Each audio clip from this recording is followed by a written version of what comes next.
According to Gartner, only 16% of organizations have zero trust protections covering 75% or more of their systems, users, and infrastructure. That means the majority are stuck in early or partial rollout stages. This is a massive opportunity for all MSPs.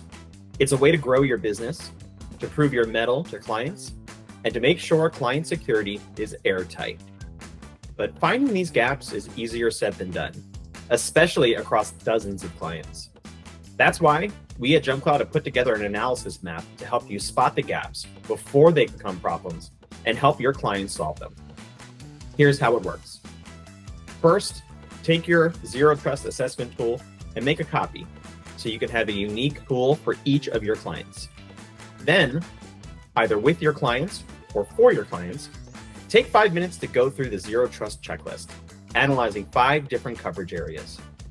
At the end, you'll have a full Zero Trust readiness dashboard at your fingertips. Use this for your next client check-in or as a way to find new upsell opportunities. Make the path to complete Zero Trust an easy one. Get free access to the Zero Trust analysis tool below.